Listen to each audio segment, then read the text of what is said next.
If you're a brand new investor, it can be a little scary buying that very first rental property. And it's understandable. You're paying hundreds of thousands of dollars for something and you don't want to make any big mistakes. Well, in this video, I'm going to help you using 18 years of my own experience buying hundreds of rental properties to go step by step through what you need to know to buy your first rental property. If we haven't met yet, my name is Coach Carson. You can also call me Coach, and this channel is all about investing in real estate, achieving financial independence, and doing more of what matters. The very first step to buy your first rental property is actually something you want to do before you start looking at properties. The step is to focus on a particular real estate strategy. Focus is the key word here because a lot of new investors get distracted by so many choices. You've already narrowed down that you want to buy a rental property. That's great. But even within the world of rental properties, there's a lot of different sub-strategies that you could choose.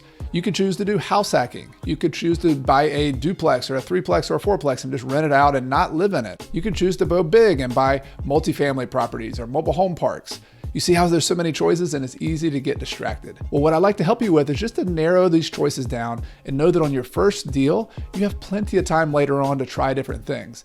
Keep it simple, and let's just choose between a few different easy choices. One might be that as a first-time rental property investor, you could do a house hack where you live in the property and maybe rent out an extra bedroom or two, or maybe you live in a duplex where you rent out an extra unit, or you rent out a basement apartment or a garage apartment. That is a fantastic way to get started for a lot of different reasons I'm going to talk about, including the financing and a smaller down payment. So if you choose to do a house hack, that's great.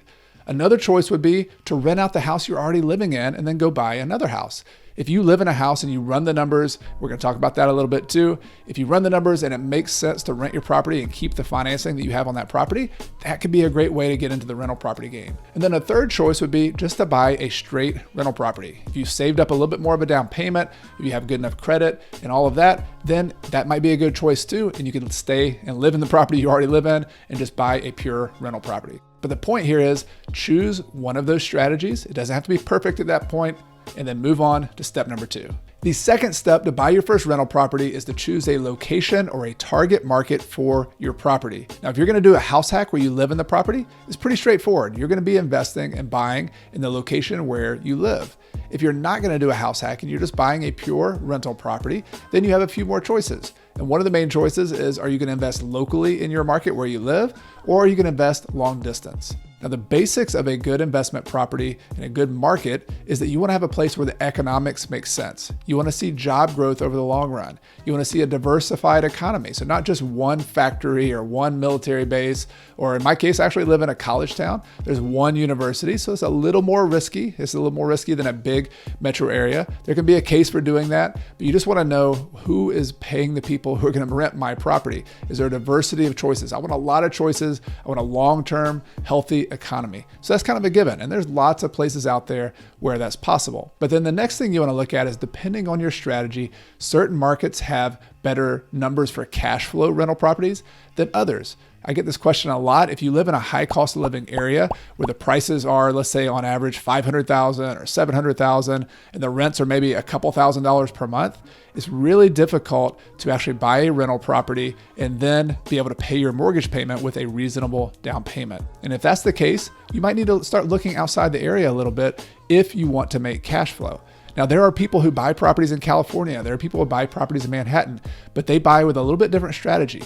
They know that they're not necessarily buying cash flow today. It's almost like they're buying a stock that has a really small dividend, maybe like a 2 or a 3% dividend, and then they are counting on the fact that that property or that stock is going to grow in value.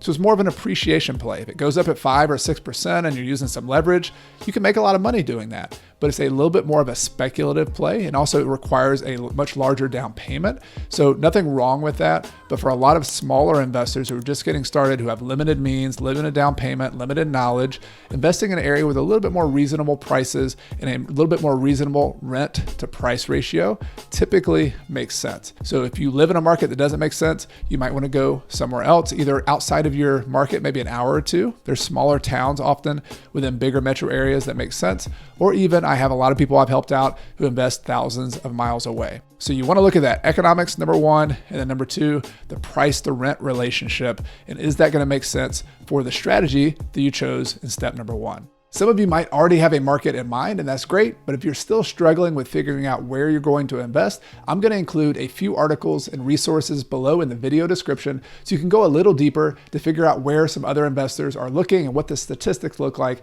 in those particular markets. I want to pause for a moment to make sure everything makes sense so far. If it does, leave me a comment below and say, yes, it makes sense, coach, got it. Or if you have any questions or comments, let me know. And if you like this video so far in this topic, please hit the like button to help me spread the word on YouTube. The third step to buy your first rental property is to identify your good deal criteria. In other words, how do you run the numbers to know that you have a good deal on your rental property? And do you have those criteria written down ahead of time so you know what you're hunting for?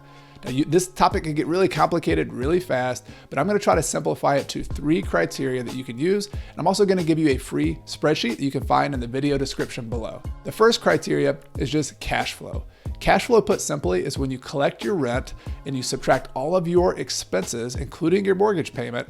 What's left over is your cash flow. That's also known as net income after financing. Now, what my recommendation is set a goal for yourself on cash flow. Set a minimum number. Maybe that number is $200 per month. Maybe it's $400 per month. It depends on how large the property it is and depends on the type of property, the market you're in. Remember, we talked about that conversation earlier, but you've got to set a goal for yourself on cash flow. Number 2, though, you attach to the cash flow, you also want to look at what's called cash on cash return. Cash on cash return is just the ratio of your cash flow to the amount of money or the cash you invested up front. This is your down payment. This is any repairs you had to do. This is any closing costs you had to pay, your total cash investment. Now, this is important to look at because let's say you had $200 per month or $2,400 per year. That might seem pretty good, right? That's your number. But what if you invested $100,000 or $200,000 to get that? $100,000 up front, the ratio of $2,400 to $100,000 is just a 2.4% cash on cash return. That's a pretty low number, especially in more cash flow centric markets. And so you want to look at both of those. You want to have a cash flow goal. You also want to have a cash on cash return goal. Because in some cases, you might have a really high cash on cash return. Let's say if you had a really low down payment. If you had $10,000 down and you made that same $2,400 per year, now you've got a 24% return on maybe the same property, but maybe you used a lot more leverage. So you want to look at those together, cash flow, cash on cash return. Those are important criteria. The third thing you want to look at is your estimated total return. This is going to include your amortization of your loan, the pay down of the principal. And this also might include an assumption for how much this property is going to appreciate. Now I'm going to go behind my screen real quick and show you the spreadsheet that you have available to you to show you how this might work on a real example of a rental property. Now I'm going to show you an example of a rental property that perhaps you might find in Charlotte, North Carolina, which is a market pretty close to me, a major metro area. I'm going to assume I buy a property for $300,000. And let's say I got a pretty good deal on it. It was worth $325,000. And this is a like new property. Maybe it was built 5 or 6 years ago. Somebody just needed to get rid of it and sell it quickly. I paid $300,000. That is not an unreasonable assumption. And if you start hunting for deals, which is a whole nother topic, but let's say I buy it for $300,000. I have $6,000 in closing costs, but it's pretty much move-in ready, and I can rent it out for $2,000 per month. So you can see each of these boxes here is where you put in some of your assumptions. And if you're using the spreadsheet, make sure you only put in the red cells. Like, don't put in anything that's marked in black. You don't want to change those. You just want to change the red ones, and then it'll spit out the answer at the bottom. So $2,000 per month in rent.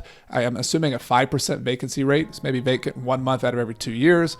And then I have a 20% down payment, a 3% loan. That's a 30-year loan, and my payment's about $1,012 per month. So you can see the spreadsheet does a lot of the hard work for you. It calculates your mortgage payment. It calculates some other things like appreciation rate. I'm assuming this property is worth $325, and let's say it's assuming appreciating at 4% per year, which may or may not be right, but I'm just going to go along with that for now. So then you also have to put in some other assumptions here like taxes, insurance, maintenance and repairs, capital expenses, a management fee. My total expenses with these assumptions is going to be $8,387 in expenses, operating expenses, or about 40% of my rent. And then I'm also going to have my mortgage payment. So you come down here to the bottom and you see that my net operating income is $14,413 per year. That's my income before paying the mortgage payment. But I have a $1,012 mortgage payment per month, or $12,142 per year. So my cash flow per year, that's the first result we're looking at here. Remember, that's one criteria, is $189 per month, or $2,271 per year. All right, so if you had a cash flow goal of $150 per month, that would meet your criteria. If your goal was $200 per month, maybe it wouldn't. But let's look at the rest of this. The reason I want you to have 3 criteria is because you can't just look at one criteria excluding the others. So this deal that makes $2,271 per year, also you're paying the principal down by $5,000 per year. That's another form of profit. You don't get that profit until you sell the property or refinance it, but it is some wealth that you're building. And so you could count that on your total return on investment. So 2,271 is cash flow. That's a 3.44% return. But if you include that amortization, you're actually making a $7,282 per year return, or 11% total. So part of that return, a smaller portion, is cash flow. Not a great cash flow number, but if this is in a really good location, it's a nice property, it's going to tend to appreciate better over time because it's in a good location, this could be a pretty solid return. You're using leverage, but you're using pretty safe leverage, and you're making a total of 11% return before we even talk about appreciation. So let's look at that. If you assume this property appreciated at 4% per year, that's $13,000 per year. And remember, I got that number up here. The full value is $325. 4% of $325 is $13,000. And so the total return, if you include cash flow, amortization of my loan, and the appreciation in year 1, would be $20,000, just over $20,000, or a 30% return. So this is the simple calculator, but it also breaks down all of the different core ways you make money in real estate: cash flow, principal pay down, and appreciation. And you can decide for yourself, is this a good deal for me or is it not a good deal? And in a lot of cases, if somebody's buying in a good market, good long-term appreciation, it's a solid property, doesn't have a lot of maintenance issues, and you can make a leveraged 30% return, I think that's pretty good. You have to decide that for yourself, what's a good deal and what's not. Some people are going to say, no, I want more cash flow. I want to buy a little bit lower price property or in a different market. But this is why we have markets, right? Different people have different criteria. And my goal for you in this, at least in this video, is just to be able to evaluate what a good deal for you is, and maybe borrow some ideas, some criteria from other people, and then go out and look for some properties that meet those criteria. So remember that if you want a copy of that spreadsheet for yourself, it's free. You can get it in the video description below. Just click on the link, put in your email address, and I'll send it to you right away. Now let's pick up the pace a little bit. You've built a good foundation in the first 3 steps. You have a strategy, you have a target market, and now you have good deal criteria and a spreadsheet to help you evaluate your deal. Step number 4 is to get pre-approved for financing. You've got to have the money to buy a good rental property. Before you go out there making offers on rental properties, you got to have the money lined up. So this is a pretty simple step in some ways. You need to go find either a banker or a mortgage broker who can get you pre-approved for a loan. Now, what type of loan is going to depend on what your strategy is. If you're going to be an owner-occupant like a house hack, you can get an owner-occupant loan, which has a lot of great criteria. You can get a smaller down payment. For example, an FHA loan, that's a Federal Housing Administration loan for first-time home buyers, can sometimes be 3.5% down. If you're a veteran, then you can actually get a 0% down loan through the VA loan program. And in some rural areas, that is areas that are outside of big cities, you can get a USDA loan. That's a Department of Agriculture. That's often at 0% down as well. So those are owner-occupant loan programs. You can also get conventional loans with smaller down payments as well. Conventional are your standard 30-year fixed type mortgages that you see out there on the market with the lowest interest rates. Now, your mortgage broker who you put on your team can help you with all that. And how do you find that person? You typically find them through networking. So if you have a real estate agent who I'm going to talk about here in one of the next steps on building your team, they can often refer you to them. Or if you're part of a networking group, like a local real estate meetup, which I highly recommend you get into, or an online kind of Facebook group forum or something like that, ask people who are they using to close their investment property loans. And then you go find those people, interview them, ask them how they work, what their steps are to see if you're comfortable with them or not. But back to you either are going to be an owner-occupant loan or you're going to be a pure investment property loan. The big difference is on investment property loans, you'll probably have to put more down, maybe 20 to 25% down. And if you have good credit and you have good income at a job, you can get a 30-year fixed investment style loan on a residential property, like a 1 to 4 unit type property. If you're buying anything bigger than that, you'll have to get in the commercial loan world, which is a whole nother topic, but it's just different criteria, different types of loans. The main point though for now is the action step you need to take, go get pre-approved for a loan. And then also, before we go to the next step, figure out from your mortgage broker, how much do you need to put down so that we can start saving our down payment. Step number 5 is to save up a down payment for your purchase. Now, just like the last step with financing, you want to line up your down payment funds before you go out and successfully make offers on a rental property. Now, how much do you have to save up? That depends, remember, on your loan program. It could be 20% down, it could be 5% down, and let's just run some basic math on a 5% down payment. Let's say that you're looking on average for properties around $200,000 when you go out and look in the market. 5% of $200,000 is $10,000. But you don't want to stop there because you also have some additional stuff that you have to pay for with cash. You have closing costs. Let's just say you have a 2% closing cost that's going to come out of pocket for you.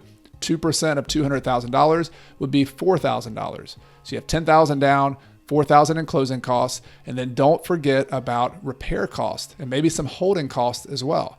So if you buy that property and it's vacant for 2 months or 3 months while you fix it up and get it ready to rent, you're going to have the repair cost. Let's just add $10,000 on top of that. So you had $10,000 in down payment, $10,000 in repair costs, and you also had $2,000 in closing costs. We're now about $22,000. And then you might also have some holding costs during that 2 to 3 months.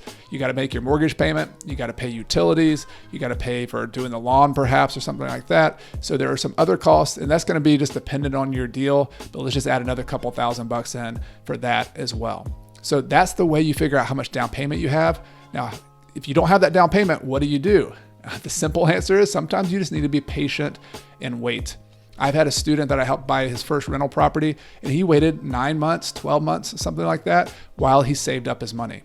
Now, I know that doesn't sound sexy. I know you don't want to miss out on opportunities, but this is a patient game. So first and foremost, be patient. Make sure you have enough cash to buy the property. I'll also add, you want to make sure you have a rental property reserve. I didn't calculate that in our first step here, but you want to have some money set aside beyond your down payment in case you have a big emergency comes up, in case you have rent that doesn't come in for a few months. I typically like to have 3 to 6 months equivalent of whatever my rent is. So if I'm getting $2,000 a month in rent, I want to have $6,000 to maybe $12,000 set aside. So all of this, of course, requires you to save money.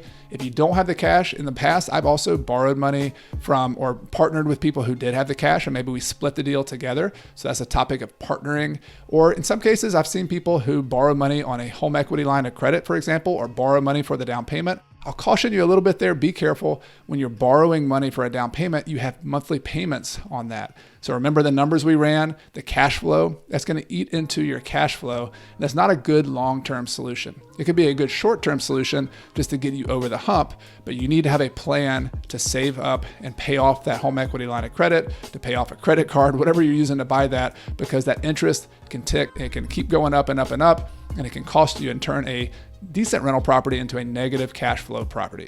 The 6th step to buy your first rental property is to build a team. Real estate is a team sport. Just like playing other sports, you are only successful if the team members that you build are successful as well. Now, there are a couple key team members you want to think about when you're buying a rental property. One is a real estate agent. When you buy your first rental property, I recommend having a real estate agent. You don't have to have one. You could buy a property off the market. You could go directly to a seller and negotiate that. I've done a lot of that over the years. But on my first rental properties, I used a real estate agent. They can help you, number one, evaluate the market, understand where you're buying, what the pockets of opportunity are if they're a good real estate agent. The other team member I see kind of as an essential is a property manager.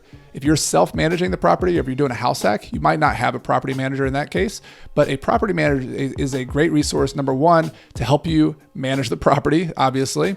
They can take a lot of the day-to-day work off of you. If you're working a full-time job and you're busy, they can do a lot of the leasing. They can take maintenance calls. They take away a lot of the things people complain about with rental properties and say, I don't want to get a call in the middle of the night for a toilet leak or something like that. The property manager gets the call. But beyond that, they also help you when you evaluate your rental property. They help you run the numbers and decide what is the actual rent for this property. And they also help you build your team. So there's a lot of other team members you need, like a contractor, a lender we talked about earlier. There's all these other different tradespeople, electricians, handyman, painters, lawn people, pest control, lots of other people, even a title company or an attorney to close on your property. But if you have a good real estate agent and a property manager, you can leverage their network, leverage their resources, because they probably know more contractors than you do because they're in the business doing work on a day-to-day basis. So that's my recommendation. Build a team of at least a real estate agent and a property manager, and then build the rest of your team around those core team members. Now we've made it to step number 7, and I know you're probably itching to go out and buy that first rental property. But this step is actually an exercise I want you to do to hone your skills and to learn the market before or during the time you're going out to look for properties to make an offer on. And the exercise is just this. Go out and evaluate and run the numbers on 25 properties that are on the market, or maybe even if they've just recently sold to other people.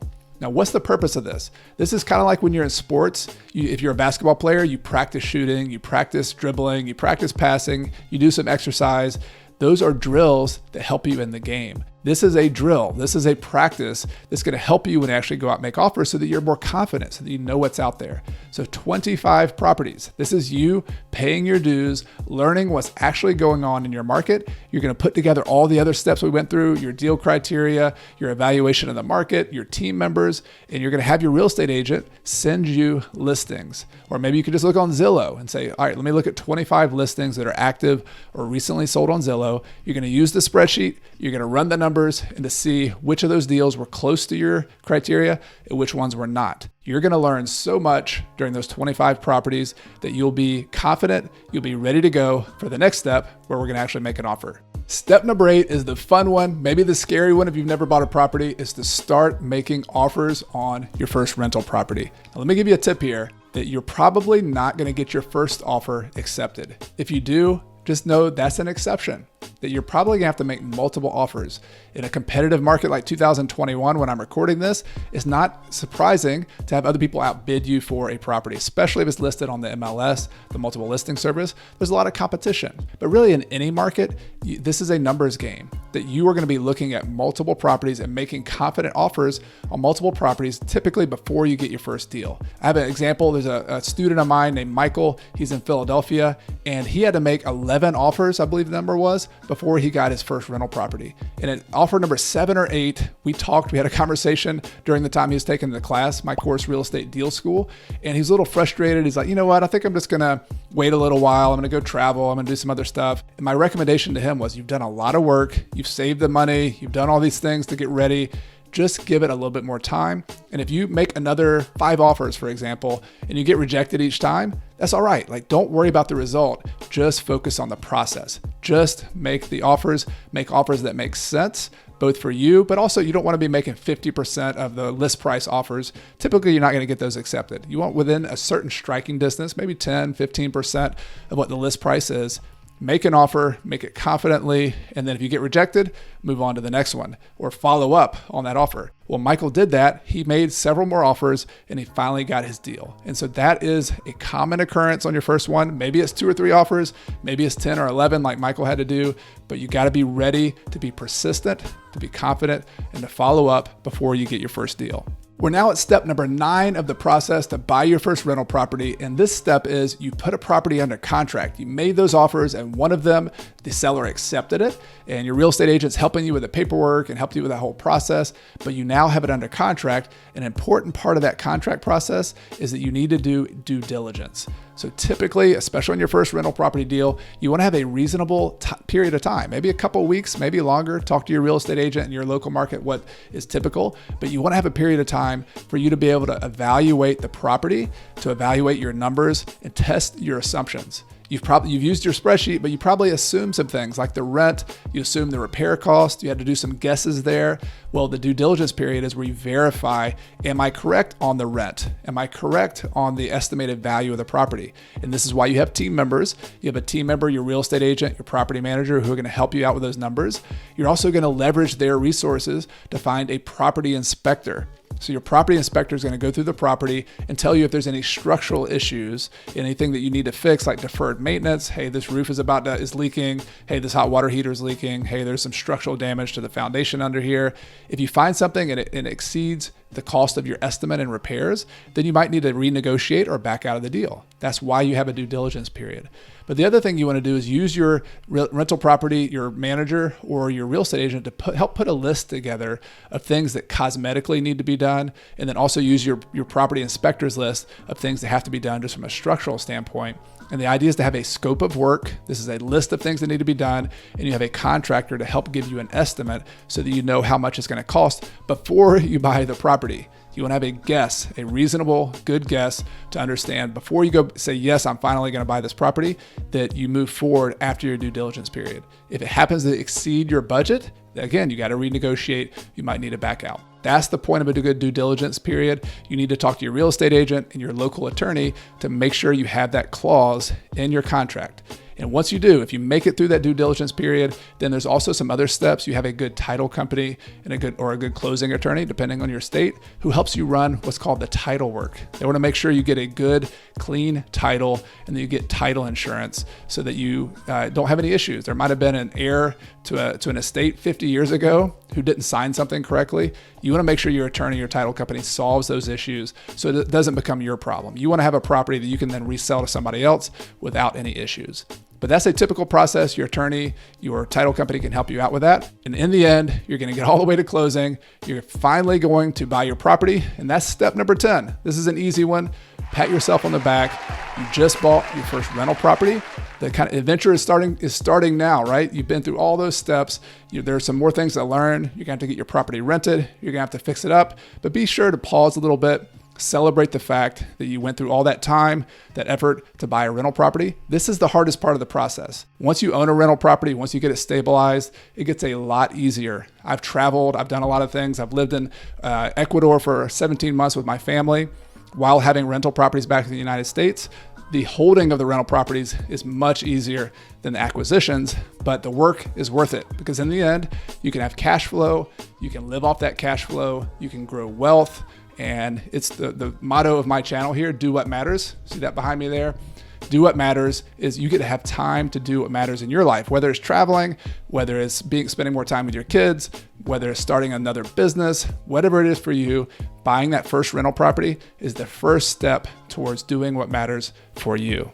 If you like this video, I would appreciate if you smash that like button to let me know that this was helpful to you and also help spread the word to others on YouTube. And if you're new to the channel, be sure to hit the subscribe button and the little bell so you don't miss anything. I have new podcast episodes that come out every Monday and new tutorials just like this video that come out every Friday. And if you like the idea of evaluating your first rental property, you might be interested in my next video, which is where I share my first rental property 17 years later. And I go through all the numbers, the spreadsheet, helping you evaluate what it looks like to own a rental property over time. So if you're just getting started, you might find it interesting to fast forward and look at what it's been like for me to own that rental property and see how it's benefited me financially. So check that out. I'll have a link to that video in the video description and also somewhere here above me. You've been watching Coach Carson TV. My name is Chad Carson. You can also call me Coach. And the purpose of this channel is to help you invest in real estate, achieve financial independence, and ultimately to do more of what matters. See you next time.